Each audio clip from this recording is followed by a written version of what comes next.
Okay, so the topic of our discussion is stoichiometric equation. ये हम लोग जो बैलेंस रिएक्शन बैलेंस इक्वेशन लिखते हैं, बैलेंस्ड जो केमिकल रिएक्शन हम लोग लिखते हैं, बैलेंस्ड केमिकल जो रिएक्शन होता है, बैलेंस्ड केमिकल जो इक्वेशन है, बैलेंस केमिकल इक्वेशन, ये हम लोग का डिस्कस कर रहे थे, जिसको स्टोइकोमेट्रिक ऑफ केमिकल इक्वेशन भी कहेंगे, स्टोइकोमेट्री। जो बैलेंस केमिकल रिएक्शन का कोफिशिएंट होता है, that is known as stoichiometric coefficient. तो इसको हम लोग simply stoichiometry of chemical equation भी कहेंगे, stoichiometry of chemical equation of balance chemical equation, balance chemical equation. और बैलेंस केमिकल इक्वेशन के लिए हम लोग एग्जाम्पल भी कुछ डिस्कस किए थे, फिर थोड़ा सा डिस्कस कर ले कि अगर हाइड्रोजन और ऑक्सीजन जो गैस है, हाइड्रोजन गैस, हाइड्रोजन और ऑक्सीजन कंबाइन करके अगर ये वाटर फॉर्म होता है तो इसको सिंबॉलिक फॉर्म में लिखना होता है। ये हाइड्रोजन है, सिंबॉलिक फॉर्म में लिख। माइक सब लोग अपना म्यूट कर लेंगे, माइक को म्यूट करेंगे, माइक को म्यूट करेंगे।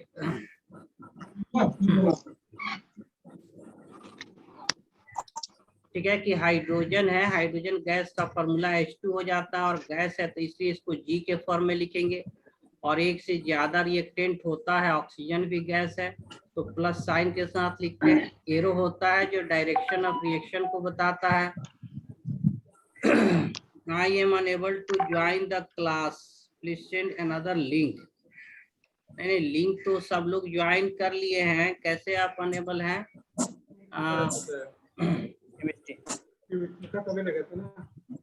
सारे लोग ज्वाइन कर लिए, आपका कैसे लिंक अनेबल हो रहा है? एक लोग है, एक लोग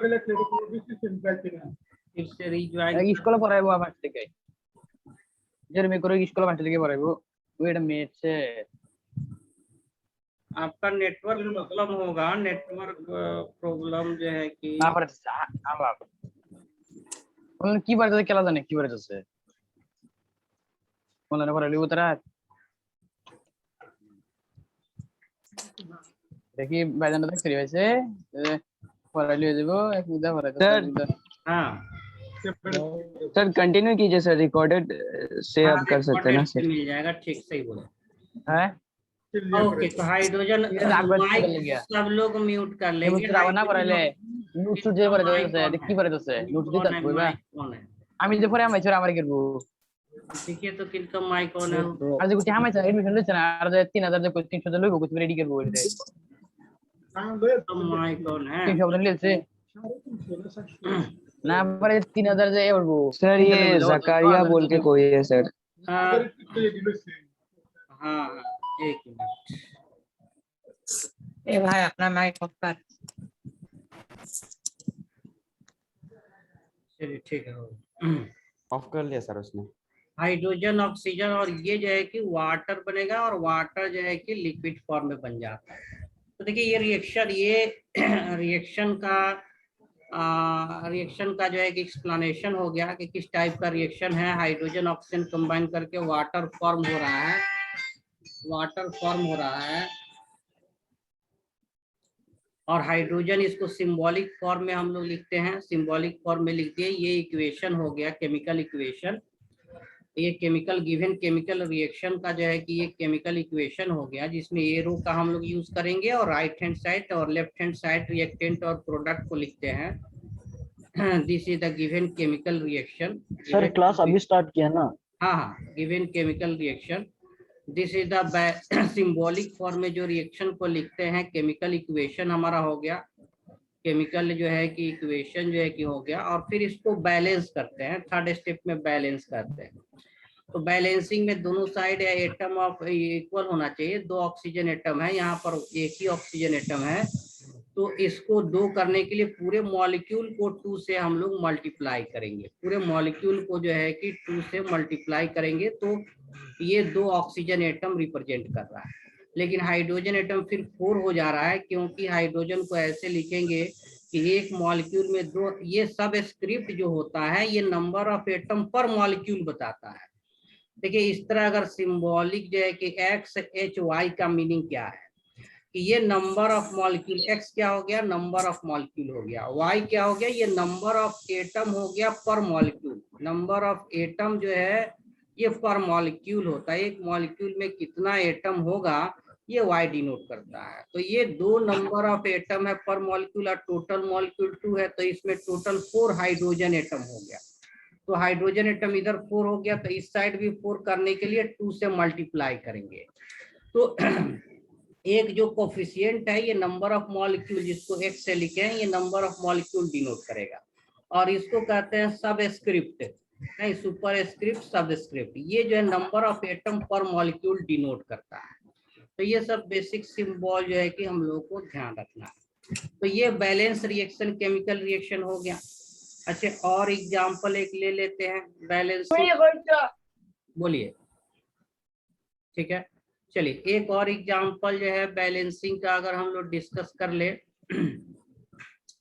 तो जो भी रिएक्शन है इसको लिखने का प्रैक्टिस करना है। जैसे कि hydrogen gas, sorry nitrogen gas होता है आपका, नाइट्रोजन गैस जो है ये कंबाइन करता है हाइड्रोजन गैस से, हाइड्रोजन गैस से, और ये फॉर्म करता है हाइड्रोजन गैस, और ये फॉर्म करता है अमोनिया गैस, जो है अमोनिया फॉर्म करता है अमोनिया। तो इसको भी ये हमारा हो गया reaction chemical, given chemical reaction है, गिवन केमिकल रिएक्शन है। इसको सिंबॉलिक फॉर्म में हम लोग लिखेंगे, इक्वेशन के फॉर्म में लिखेंगे। तो नाइट्रोजन गैस का सिंबल N2 हो गया, गैस है तो G यूज करेंगे। फिर हाइड्रोजन गैस का सिंबल H2 हो गया, गैस है G यूज करेंगे, और ये कंबाइन करके जो है कि देखिए अमोनिया गैस फॉर्म हो रहा है। अब इसमें भी देख सकते हैं कि हाइड्रोजन यहाँ 3 एटम है right hand side, left hand side hydrogen 2 atom है। तो इसको अप्रोप्रिएट सिंपल नंबर से 1 2 3 ऐसे से मल्टीप्लाई कर सकते हैं एटम को बैलेंस करने के लिए। तो अगर इसको 2 से मल्टीप्लाई कर दें, डिफरेंट कलर ले रहे हैं, इसको अगर 2 से मल्टीप्लाई कर दे तो यहाँ 6 हाइड्रोजन हो गया, इसको 3 से मल्टीप्लाई कर देंगे तो यहाँ भी 6 हाइड्रोजन हो गया। लेकिन नाइट्रोजन इधर राइट हैंड साइड में 2 एटम है, तो यहाँ भी नाइट्रोजन 2 एटम है। ये बैलेंस केमिकल रिएक्शन हो गया, केमिकल इक्वेशन हो गया for the formation of ammonia gas, जिसमें अमोनिया गैस फॉर्म होता है। अच्छा रिएक्शन को रीड आउट कैसे करते हैं, तो रीड आउट करने का ये है, कह सकते हैं कि 1 मोलिक्यूल भी ले सकते हैं, 1 मोल भी ले सकते हैं, जो रिक्वायर्ड हो। तो इसको पढ़ेंगे 1 molecule of nitrogen always combine with 3 mole of hydrogen to give 2 mole of ammonia. 1 mole of nitrogen react with 3 mole of hydrogen to give 2 mole of ammonia, या 1 molecule of nitrogen combine with 3 molecule of hydrogen to give 2 molecule of ammonia, या इसको ग्राम में भी change कर सकते हैं। तो reaction को कैसे रीड आउट करेंगे हम नेक्स्ट पेज में जो है कि देख लेते हैं। यहाँ तक सब क्लियर है, लास्ट क्लास में भी हम लोग डिस्कस किए थे, या कुछ डाउट है तो पूछ सकते हैं, एनीथिंग। चलिए तो हम लोग मूव कर रहे हैं नेक्स्ट पेज पर, ठीक है ना, यहाँ तक क्लियर है? ओके ठीक है। तो हम ये कह रहे थे कि नाइट्रोजन का जो रिएक्शन बैलेंस कीजिए, नाइट्रोजन ये 3H2 hydrogen atom and this combined to form 2 molecule of NH3। तो इसको रीड आउट कैसे करते हैं हम लोग, कह सकते हैं कि 1 mole of nitrogen combined with 3 mole of hydrogen to give 2 mole of ammonia, या फिर इसको मॉलिक्यूल के टर्म में भी हम लोग पढ़ सकते हैं। यानी कह सकते हैं जब भी रिएक्शन होगा उसमें 1 मॉलिक्यूल नाइट्रोजन का always combined with 3 molecule of hydrogen का, और ये देगा 2 molecule of ammonia, 2 molecule of ammonia form होगा। या फिर इसको ग्राम में भी कन्वर्ट कर सकते हैं, कि 1 मॉलिक्यूल नाइट्रोजन का ये कितना ग्राम हो जाएगा, 28 gram of nitrogen always combine with 6 gram of hydrogen to give 2 into ammonia का वेट 17 होता है, 34 ग्राम ऑफ अमोनिया। तो ये जो है इस रेशियो में कंबाइन करेगा। जब भी कंबाइन करेगा 28 ग्राम नाइट्रोजन कितना से कंबाइन करेगा, 6 ग्राम नाइट्रोजन से कंबाइन करेगा। इस बात को समझिए, ऑलवेज 28 ग्राम नाइट्रोजन किससे कंबाइन करेगा, 6 ग्राम हाइड्रोजन से कंबाइन करेगा। ये तो क्लियर हुआ ना, ये क्लियर हुआ। देखिए इसमें थोड़ा सा हम डाटा यहीं पर समझने की कोशिश हम लोग कर रहे हैं और मैक्सिमम क्वेश्चन इसी कंसेप्ट पर जो है कि फिर बेस्ट हो जाता है, ठीक है ना। देखिए अगर हम ये कहें कि 28 ग्राम, कलर डिफरेंट कर ले रहे हैं अगर हम लोग ये कहें कि 28 ग्राम ये दिया हुआ है क्या, नाइट्रोजन गैस दिया हुआ है, और 10 ग्राम ले लिए हाइड्रोजन, तो अब अमोनिया कितना ग्राम फॉर्म होगा बताइए। अगर 28 ग्राम नाइट्रोजन ले लिए और 10 ग्राम हाइड्रोजन ले लिए, क्या अमोनिया 34 ग्राम ही फॉर्म होगा कि ज्यादा फॉर्म होगा, क्या लगता है? 38 ग्राम 38 ग्राम होगा। देखिए यहाँ क्या है कि ये रेशियो हमेशा फिक्स होता है, यानी 28 ग्राम जब भी कंबाइन करेगा वो 6 ग्राम से ही करेगा, और अभी भी जो है आपको 34 ग्राम ही बनने जा रहा है, यानी कि ये पूरा यूज हो जाएगा। और 28 ग्राम जब भी कंबाइन करेगा कितना से, 6 ग्राम से, तो 10 ग्राम गिवन है 6 ग्राम से, तो ये 4 ग्राम एक्सेस है, यानी कि ये 4 ग्राम एक्सेस बच जाएगा, ये यूज नहीं होगा, इसको एक्सेस रिएजेंट का। और एक टर्म है आगे हम लोग पढ़ेंगे, लिमिटिंग रिएजेंट और एक्सेस रिएजेंट। तो रिएक्शन ऐसा होता है कि उतना ही, ऐसा भी हो सकता है 3 सिचुएशन हो सकता है कि जो रेशियो चाहिए रिएक्टेंट का उसी रेशियो में रिएक्टेंट प्रेजेंट है। यहाँ रेशियो क्या है, 1:3, मोल का रेशियो क्या है, 1:3 मोल। तो ऐसा रिएक्शन हो सकता है कि जो है आपका नाइट्रोजन और हाइड्रोजन का जो है कि मोल का रेशियो की बात कर रहे हैं, कि ऐसा रिएक्शन हम लोग कराएं कि ऑलरेडी इनिशियली हम लोग रिएक्टेंट कितना ले रहे हैं, 1 मोल नाइट्रोजन और 3 मोल हाइड्रोजन। या फिर ऐसा भी हो सकता है कि कोई एक रिएक्टेंट एक्सेस में हो, नहीं इसको 1 मोल ही लिए, इसको 4 मोल ले लिए, तो भी ये 3 मोल ही कंबाइन करेगा, यानी कि ये एक्सेस में अमाउंट में हो गया, ये बच जाएगा eight the end of reaction, ये 1 मोल बच जाएगा। या फिर ऐसा भी हो सकता है कि नाइट्रोजन को ही एक्सेस कर दे, ये 2 मोल कर दिए और ये 3 मोल कर दिए, तो यहाँ नाइट्रोजन एक्सेस में हो गया, यहाँ नाइट्रोजन एक्सेस में हो जाएगा, ये बच जाएगा। तो हो सकता है कि रिएक्टेंट उतना ही है जितना बैलेंस रिएक्शन का कोफिशिएंट डिनोट करता है, उसी रेशियो में है। या फिर हो सकता है हाइड्रोजन भी एक्सेस में हो सकता है, तो eight the end of reaction hydrogen बच जाएगा। या फिर ऐसा हो सकता है नाइट्रोजन एक्सेस में हो, तो एट द एंड नाइट्रोजन जो है कि बच जाएगा। तो इसी को हम लोग जो एक्सेस में होता है उसको एक्सेस रिएजेंट, जो कम होता है या कंप्लीट यूज हो जाता है उसको लिमिटिंग रिएजेंट। ये पूरा टॉपिक ही है, आगे हम लोग जो है कि इसी से रिलेटेड है, लेकिन इसको अलग करके फिर पढ़ेंगे लोग, लिमिटिंग रिएजेंट, एक्सेस रिएजेंट क्या होता है, और इसका हम लोग क्वेश्चन भी सॉल्व करेंगे। लेकिन इसको समझना यहीं पर है कि बैलेंस रिएक्शन। हाँ बताइए सर, तो अमोनिया तो 34 ग्राम तो बनेगा ही ना सर? एकदम ये 34 ग्राम ही बनेगा। हाँ, eight the end of reaction जो है नाइट्रोजन पूरा का पूरा यूज हो जाएगा, 0 बचेगा, और हाइड्रोजन 4 ग्राम बच जाएगा, और 34 ग्राम ही ammonia at the end of beaker में आपका सब चीज होगा। अगर ये वाला कॉम्बिनेशन लिए 28 ग्राम नाइट्रोजन 10 ग्राम हाइड्रोजन, तो हमारा एट द एंड जो है देखिए इसमें नाइट्रोजन जो है कि 0 ग्राम बच जाएगा, हाइड्रोजन इसमें रिमेन रहेगा और 4 ग्राम रहेगा, एक्सेस है, और अमोनिया जो है अभी भी 34 ग्राम ही बचेगा। तो कहने का मतलब बैलेंस केमिकल रिएक्शन हमको इंफॉर्मेशन देता है कि रिएक्टेंट और रिएक्टेंट के रेस्पेक्ट में प्रोडक्ट का कितना अमाउंट फॉर्म होगा। ये बैलेंस केमिकल इक्वेशन का जो कोफिशिएंट है, जिसको स्टोइकोमेट्रिक कोफिशिएंट कहते हैं, इससे पता चलता है। तो ये एग्जांपल समझ में आया। एक और एग्जांपल लेते हैं, क्लियर नो। चलिए एक हम लोग एग्जाम्पल ले लेते हैं हाइड्रोजन और ऑक्सीजन वाला, उसको थोड़ा सा फिर कैसे रीड आउट करेंगे ये देख लेते हैं, हाइड्रोजन और ऑक्सीजन का। या फिर और भी देख सकते हैं, कैल्शियम कार्बोनेट का है, बहुत सारा है। चलिए नेक्स्ट एग्जांपल में हम लोग ये भी देखे थे कि हाइड्रोजन जब गैस कंबाइन करता है किससे, ऑक्सीजन गैस से, एंड वी गेट,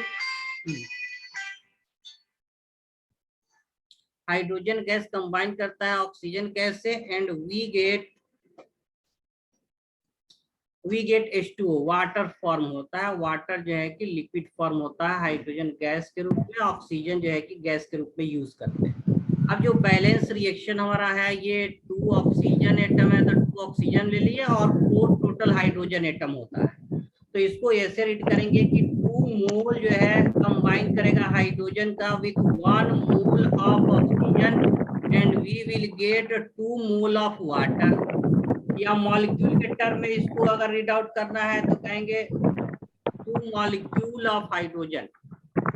इनका माइक ऑफ कर लेंगे, इनका माइक ऑन है, माइक सब लोग म्यूट कर लें। हाँ, इसमें ये कर रहे थे तो हाइड्रोजन जो है 4 हो रहा है तो 2 हो गया, ठीक है। तो 2 mole of hydrogen always combine with 1 mole of oxygen to give 2 mole of water. या फिर ऐसे भी कह सकते हैं कि 2 molecule of hydrogen combine with 1 molecule of oxygen to give जो है 2 मॉलिक्यूल ऑफ वाटर। ये बैलेंस रिएक्शन कह रहा है। या फिर इसको ग्राम में ले सकते हैं कि 4 ग्राम ऑफ 2 मोल हाइड्रोजन का मतलब 4 gram of hydrogen always combined with 32 gram of oxygen to give 36, 18 into 2 ये 36 ग्राम ऑफ वाटर। अब देखिए इसमें अगर हाइड्रोजन हम लोग 10 ग्राम कर, सॉरी हाइड्रोजन 10 ग्राम कर दिए और ये 32 ग्राम ही लिए तो प्रोडक्ट हमारा कितना बनेगा बताइए। तो 32 ग्राम जो ऑक्सीजन है ये कितने ग्राम ऑक्सीजन हाइड्रोजन से ऑलवेज रिएक्ट करेगा। तो बैलेंस इक्वेशन के हिसाब से ही हम लोग को देखना है कि 32 gram oxygen always combine with 4 gram of जो है कि हाइड्रोजन, 4 ग्राम से ही कंबाइन करेगा, ठीक है ना। तो 4 ग्राम कंबाइन कर गया तो एट टाइम टी यानी कि eight the and 10 gram total है और कितना कंबाइन करेगा 32 ग्राम, 4 ग्राम हाइड्रोजन से कंबाइन करेगा और ये तो कंप्लीट यूज हो जा रहा है, कंप्लीट यूज हो जा रहा है और प्रोडक्ट कितना बनेगा 36 ग्राम बनेगा। तो एक्सेस ऑफ हाइड्रोजन कितना ग्राम बच गया जो है कि 6 gram of hydrogen, excess of hydrogen बच जा रहा है, ये कंप्लीटली यूज हो जाएगा और प्रोडक्ट 36 ग्राम बनेगा। तो बैलेंस रिएक्शन का क्या एडवांटेज है कि बैलेंस रिएक्शन से हम लोग डिफाइन कर सकते हैं कि अमाउंट ऑफ प्रोडक्ट कितना बनेगा with respect to given reactant, with respect to given amount of reactant. यहाँ तक क्लियर है ना सर? हाँ बोलिए सर एक बात समझ में नहीं आया सर, 18 into सर 2 सर वो कैसे लिखा सर? देखिए 2 मॉलिक्यूल यहाँ लिखे है ना, तो एक मॉलिक्यूल वाटर का मास कितना होता है 18 ग्राम होता है, तो 2 मॉलिक्यूल का वेट कितना हो जाएगा 2 into 18 लेंगे। नहीं, यहाँ भी जो है कि 2 मॉलिक्यूल हाइड्रोजन का मास 2 ग्राम होता है तो 2 into 2 है, ये 2 into 2 इक्वल टू 4 ग्राम है, ऐसे है। तो ये यूनिट मेथड हो गया, इसी को हम लोग फॉर्मूला के रूप में ट्रांसफॉर्म कर सकते हैं और डायरेक्ट फॉर्मूला के बेस पर इसको हम लोग डिफाइन कर। ये तो यूनिट मेथड हो गया कि इतना 2 मोल हाइड्रोजन है तो 1 मोल ऑक्सीजन तो 2 मोल प्रोडक्ट बन रहा है, ये यूनिट मेथड हो गया। इसी को हम लोग फॉर्मूला के रूप में ट्रांसफॉर्म कर सकते हैं। तो इसका जनरल फॉर्मूला क्या है और उस फॉर्मूला को फिर हम लोग इसमें अप्लाई करेंगे क्वेश्चन में, तो बहुत आसानी से डायरेक्ट फॉर्मूला से भी आप कर सकते हैं। ओके चलिए तो हम लोग मूव करते हैं कि फॉर्मूला कैसे स्टेब्लिश करेंगे हम लोग जनरल इक्वेशन के लिए और किसी जो है कि कंपाउंड के लिए भी कैसे फॉर्मूला लिखना है। चलिए move to next page. Okay देखिए ये है कि मान लीजिए कोई रिएक्टेंट ए है और ये प्रोडक्ट बन रहा है बी प्रोडक्ट बन रहा है और बैलेंस इक्वेशन में इसका कोफिशिएंट स्मॉल ए हो गया और इसका कोफिशिएंट स्मॉल बी हो गया, ठीक है। तो ये गिवन बैलेंस रिएक्शन है, हाइपोथेटिकल रिएक्शन है, इमेजिनरी रिएक्शन है, गिवन है, और बैलेंस रिएक्शन है, बैलेंस इमेजिनरी रिएक्शन कोई इमेजिन कर लिए है, इमेजिनरी या हाइपोथेटिकल भी कहते थे। गिवन बैलेंस इमेजिनरी या हाइपोथेटिकल रिएक्शन, ये हमारा हो गया इक्वेशन, हो गया केमिकल इक्वेशन हो गया हमारा। और इसमें ये कह रहा है कि ए मोल किसका, A mole of A combine react, ये A mole of A give B mole of B. A mole एक रिएक्टेंट का वो ट्रांसफॉर्म होके बी मोल दे रहा है। देखिए यहाँ हम लोग लिख सकते हैं कि ऐसा कह सकते हैं कि मोल, या फिर ऐसे ले लीजिए, तो कोफिशिएंट को हम लोग मोल के रूप में जो है कि डिनोट कर ले कि ए का बैलेंस इक्वेशन में ए का कितना मोल यूज हो रहा है, ए मोल यूज हो रहा है बैलेंस इक्वेशन में, इसका ए मोल यूज हो रहा है, और कितना मोल फॉर्म हो रहा है, तो बी मोल प्रोडक्ट बन रहा है, ए मोल रिएक्टेंट है और बी मोल प्रोडक्ट फॉर्म हो रहा है। अब अगर बी मोल प्रोडक्ट फॉर्म हो रहा है, अगर हम पूछे कि what is the ratio of mole of A and B, A और बी का मोल का रेशियो क्या है, ठीक है ना, what is the ratio of mole of A and B, A और बी का मोल का रेशियो क्या आता है। ऐसा लिख सकते हैं कि मोल ऑफ ए और मोल ऑफ बी का रेशियो क्या है, मोल ऑफ बी का रेशियो क्या है, तो इसको हम लोग लिख सकते हैं ए बाई बी, जो कोफिशिएंट है। ए बी क्या है, ए बी को कहते हैं स्टोइकोमेट्रिक कोफिशिएंट। तो ये जो स्टोइकोमेट्रिक कोफिशिएंट है बैलेंस इक्वेशन में, यही मोल ऑफ ए और मोल ऑफ बी है और उसका रेशियो है। अब देखिए मोल को हम लोग कैसे डिफाइन करते हैं, मोल को हम लोग बाय फार्मूला कैसे लिखते हैं कि इसको अमाउंट ऑफ ए, इसको W से लिख देते हैं, amount of A bye molar mass of, या इसको रीअरेंज कर दिए, ये इस इक्वेशन को इसको दूसरे फॉर्म में ऐसे लिख दिए, इसको रीअरेंज करते हैं, ठीक है ना। इसको रीअरेंज करके कैसे लिख सकते हैं, रीअरेंज करेंगे तो कैसे होगा, इसको रीअरेंज के और रीअरेंजिंग ऐसे लिख सकते हैं कि मोल ऑफ ए, अच्छा मोल ऑफ ए को सिंबल में लिखना होगा तो इसको लिखेंगे Na, मोल ऑफ ए, ऐसा मतलब हो गया। और कोफिशिएंट को, इसके कोफिशिएंट को बाई ए लिख दे रहे हैं, और मोल ऑफ बी यानी कि इसको ऐसे ले रहे हैं, इसको ऐसे हम लोग ट्रांसफॉर्म करते हैं। सर क्रॉस मल्टीप्लिकेशन कर रहे हैं ना। हाँ क्रॉस मल्टीप्लिकेशन, ऐसे भी लिख सकते हैं मोल ऑफ बी, और मोल ऑफ बी को अब सिंबल में हम लोग NB लिख सकते हैं, और इसका कोफिशिएंट क्या है, बी है, यानी कि mole of A by coefficient of A, mole of B by coefficient of B. अब देखिए यहाँ से हम लोग मोल को बाय फार्मूला क्या लिखते हैं, मोल क्या होता है, मोल इज मोल को हम लोग लिख सकते हैं फर्दर की अमाउंट ऑफ ए का अमाउंट कितना है by molar mass of A into coefficient of A, ये किसके बराबर इक्वल हो जाएगा, तो amount of B by molar mass of B into coefficient of B. अब फिर इसको भी रीअरेंज कर सकते हैं, इसको रीअरेंज क्यों कर रहे हैं और क्या हम लोग को अल्टीमेटली डिटरमाइन करना है कि मान लीजिए किसी एक रिएक्टेंट का अमाउंट दिया हुआ है तो हम लोग प्रोडक्ट का अमाउंट डिटरमाइन कर सकते हैं। तो अब डायरेक्ट रेशियो ले रहे हैं कि अमाउंट ऑफ बी अगर हम लोग डिटरमाइन करना है और अमाउंट ऑफ ए दिया हुआ है, रिएक्टेंट का अमाउंट दिया हुआ है, ठीक है ना, अमाउंट ऑफ बी कैलकुलेट करना है, अमाउंट ऑफ ए जो है कि दिया हुआ है अमाउंट ऑफ ए, तो ये क्या हो जाएगा, तो बी का अमाउंट है तो ऊपर हम लोग लेंगे molar mass of B into coefficient of B, और नीचे ए का अमाउंट है तो molar mass of A into coefficient of A. तो ये हमारा रेडीमेड फार्मूला हो गया जिससे डायरेक्ट हम लोग जो है कि निकाल सकते हैं। तो ये मोल मोल रिलेशन हो गया, ये क्या रिलेशन हो गया, मोल मोल रिलेशन। देखिए इसको रेड से अंडरलाइन करा है, ये हमारा मोल मोल रिलेशन हो गया कि mole of A by coefficient of A equal to mole of A B by coefficient of B. अगर अब और भी रहता reactant, mole of C by coefficient of C, ऐसे इसको एक्सटेंड कर सकते थे और इसी को मास के टर्म में ट्रांसफॉर्म कर दिए तो कहेंगे अमाउंट ऑफ बी कितना बनेगा। सर, हाँ सर ये लास्ट पार्ट फिर से एक्सप्लेन कर दीजिए। हाँ लास्ट पार्ट फिर से कर दे रहे हैं। तो देखिए पहले क्या लिखे कि हम लोग एक हाइपोथेटिकल रिएक्शन ले लिए और ये बैलेंस इक्वेशन है जिसमें ए बी का कोफिशिएंट जो है stoichiometric coefficient small A B है, A mole of A B mole of B. अब हम कहें कि what is the ratio of mole of A और मोल ऑफ बी का रेशियो क्या है, इसी को सिंबल एन ए और एन बी लिखते हैं, है ना। तो इसका रेशियो क्या है, ए बाई बी है। इसको रीअरेंज कर दिए कि mole of A divided by small A equal to mole of B divided by coefficient B. तो ये इक्वेशन हो गया हमारा स्टोइकोमेट्रिक इक्वेशन, जिसमें mole of A by coefficient of A equal to mole of B by coefficient of B, और भी होता तो mole of C by coefficient of C. अब देखिए मोल का फॉर्मूला क्या होता है, मोल को कैसे लिखते हैं, अमाउंट गिवन मास बटा मोलर मास या एटॉमिक मास, ये मोल का फॉर्मूला होता है। तो मोल ऑफ ए को हम लोग फिर लिख सकते हैं क्या, अमाउंट ऑफ ए बटा molar mass of A, coefficient of A तो ऑलरेडी है।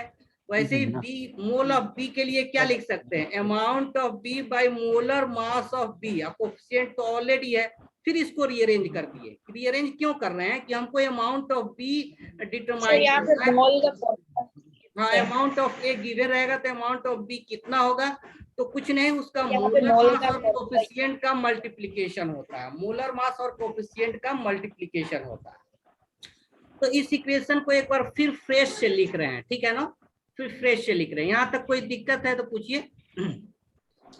ठीक है, तो देखिए अब एक बैलेंस, एक मिनट, एक बैलेंस जनरल रिएक्शन अब हम ले लेते हैं पूरा। मान लीजिए A of A mole combine with B of B mole, और ये बन रहा है C of C mole and D of D mole, इस तरह का इक्वेशन है। तो अकॉर्डिंग टू स्टोइकोमेट्रिक इक्वेशन हम लोग लिख सकते हैं कि मोल ऑफ ए, अब सिंबल में लिख रहे हैं, देखिए मोल ऑफ जो ए है, सॉरी मोल ऑफ जो ए है divided of coefficient of A, ये इक्वल होगा किसके, mole of B divided by coefficient of B, ये इक्वल होगा किसके, mole of C divided by coefficient of C, ये इक्वल किसका होगा, मोल ऑफ डी और डिवाइडेड बाय कोफिशिएंट डी जो है कि। तो ये हमारा जो है स्टोइकोमेट्रिक इक्वेशन हो गया, स्टोइकोमेट्रिक इक्वेशन हो गया, बैलेंस केमिकल रिएक्शन का स्टोइकोमेट्रिक इक्वेशन हो गया। अब मान लीजिए इसमें हमको ए का अमाउंट गिवन है और सी या डी का पूछ रहा है अमाउंट, तो हम लोग इसको कोरिलेट कर सकते हैं, ए और सी को कोरिलेट कर सकते हैं।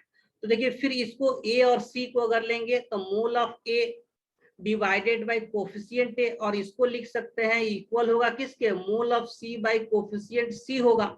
अच्छा, मोल का फॉर्मूला क्या होता है, मोल कैसे लिखते हैं, गिवन अमाउंट बटा एटॉमिक मास या molecular mass, given amount by, तो इस मोल ऑफ ए को हम लोग क्या लिख सकते हैं, मोल ऑफ ए को क्या लिख सकते हैं, amount given amount of A बटा मोलर मास या मॉलिक्यूलर मास या एटॉमिक मास ऑफ ए, ऐसे लिख सकते हैं। सर, हाँ बोलिए सर यहाँ पे ए और सी क्यों लिया है सर? ये तो माने है ना कि मान लीजिए ए का अमाउंट ये गिवन है और सी का अमाउंट आपको डिटरमाइन करना है, कोई भी ले सकते हैं, ये तो पूरा इक्वेशन हो गया, जिसको लेना है कंपेयर करना है कर सकते हैं। ये तो जनरल इक्वेशन हो गया, ये क्या हो गया हमारा जनरल इक्वेशन हो गया, जितना रिएक्टेंट है प्रोडक्ट है। लेकिन हम लोग को पूछेगा कि जैसे कि मान लीजिए यहाँ पर ऐसे ले लिए कैल्शियम कार्बोनेट है, और ये इसका रियल इक्वेशन भी अभी देंगे, ये हीट करते हैं तो कैल्शियम ऑक्साइड और CO2 बनता है। और मान लीजिए 10 kg कैल्शियम कार्बोनेट दिया तो पूछेगा CO2 गैस कितना रिलीज होगा, बात समझ में आया। तो इसी को हमको रिलेट करना है, इससे क्या जरूरत है, या पूछेगा कैल्शियम ऑक्साइड कितना बनेगा, किसी को भी निकाल सकते हैं, बात समझ में आया ना, क्लियर है। तो रियल इक्वेशन से भी अभी कोरिलेट करेंगे। तो देखिए इसका ये मोल मोल रिलेशन है, ये कौन सा रिलेशन है, ये स्टोइकोमेट्रिक कोफिशिएंट का है, इसको मोल टू मोल रिलेशन का मोल मोल रिलेशनशिप कहेंगे, मोल मोल रिलेशनशिप इसको कहेंगे। ये मोल के टर्म में रिलेशनशिप है, मोल मोल रिलेशनशिप हो गया। और इसको मास में अगर कन्वर्ट करना है, अमाउंट में कन्वर्ट करना है, तो कैसे जो है कि ये मोल मोल रिलेशनशिप हो गया, इसको पूरा ऐसे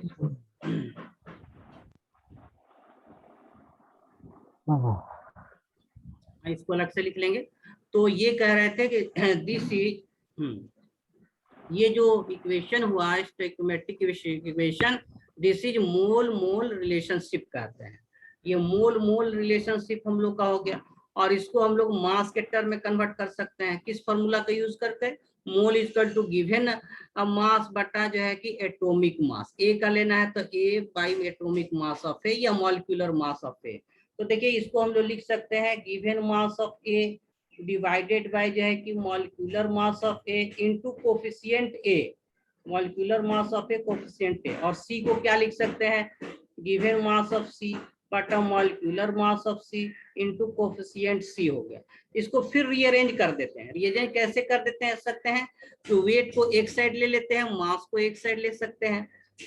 अब मान लीजिए ए का मान लीजिए ए का अमाउंट दिया हुआ हो, नहीं क्या बोले, ए का अमाउंट अगर हमारा दिया हुआ है और पूछ रहा है सी का अमाउंट कितना फॉर्म होगा, कितना ग्राम फॉर्म होगा, सी का अमाउंट कितना फॉर्म होगा, ठीक है ना, सी का अमाउंट कितना फॉर्म होगा। तो कैसे निकालेंगे, देखिए इसको रीअरेंज कर ले रहे हैं। अब वेट को एक साथ ले रहे हैं, amount of C given amount of C mass of C by given weight of J A, ये क्या हो जाएगा, तो ये किसके इक्विवेलेंट हो जाएगा, ठीक है ना, ये किसके इक्विवेलेंट हो जाएगा। देखिए इसको यहाँ ले जाएंगे, यहाँ पर जो है कि, और ये वेट हम लोग कहाँ लिए हैं, यहाँ पर लिए हैं, तो इंटरचेंज हो जाएगा।